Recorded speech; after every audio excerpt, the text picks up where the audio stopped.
Hello guys, welcome to my channel.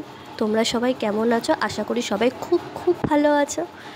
আমার কিছু শারীরিক অসুস্থতার কারণে আমি কিছুদিন ভিডিও পোস্ট করতে পেরেছিলাম না, কিন্তু আমি এখন বেটার আছি। তাই সকাল সকাল একটা দারুণ মজার ভিডিও নিয়ে তোমাদের সামনে চলে এসেছি।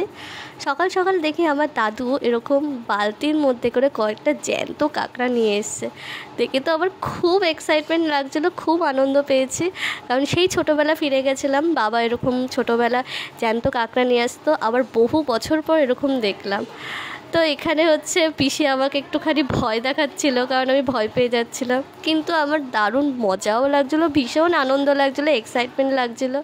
তো আগের ভিডিওতেই তো আমি শেয়ার করেছিলাম বাজার থেকে নিয়ে আসা কাঁকড়াগুলো। এবার হলো সেগুলোকে বাছার পালা। এবার এই কাঁকড়া বাছতে পারে একেবারে এক্সপার্টভাবে আমার পিসি কাঁকড়া বাছতে এক্সপার্ট। তো আমি তাই পিসির সামনে বসে কাঁকড়া বাছাগুলো দেখছিলাম। পিসি কী সুন্দর করে কাঁকড়াগুলো মানে সেই যাকে বলে পটপট করে একভাবে বেছে যাচ্ছে। তো পিসি আমাকে অনেক টিপস অ্যান্ড ট্রিক্সও বলছিল, সেগুলো তোমরা যদি জানতে হয় তাহলে তোমরা অবশ্যই আমাকে কমেন্ট করো। কে কে কাঁকড়া বাছতে পারো, তাদের তো নিজস্ব একটা ট্রিক্স থাকে, সেইগুলো তোমরা আমাকে একটু শেয়ার করো। এবং যারা ধরো কাঁকড়া বাছতে পারো না, যারা আমার মতো পাবলিক কাঁকড়া বাছাই এ প্রথম দেখছো, আমি পার্সোনালি আগে ভিডিওতে অনেকবার দেখলেও সামনাসামনি কাঁকড়া বাছা আগে কোনো দিনই দেখিনি। ছোটোবেলায়, এবার ছোটোবেলার কথা তো সবার কি আর অত খেয়াল থাকে? ছোটোবেলায় কি আমরা সবসময় মন দিয়ে সব কিছু দেখি বা শিখি? তো আমি তো এরকম এই প্রথমবার দেখছি, মনে হচ্ছে আমার জীবনে প্রথমবার, ভিডিওতে দেখলেও সামনাসামনি প্রথমবার দেখছি। তাই পিসি আমাকে সব কিছু বুঝিয়ে দিচ্ছে। ও বাই দ্য ওয়ে, কাঁকড়ার মধ্যে কোনটা ছেলে আর কোনটা মেয়ে কাঁকড়া সত্যি আমি বুঝি না। শুধু এইটুকু জানি, পিসি যেটা বললো যে মেয়ে কাঁকড়ার ঘিলু বেশি হয়। তা আমি জানি না, সত্যি কথা আমার সেই এক্সপিরিয়েন্সটা নেই।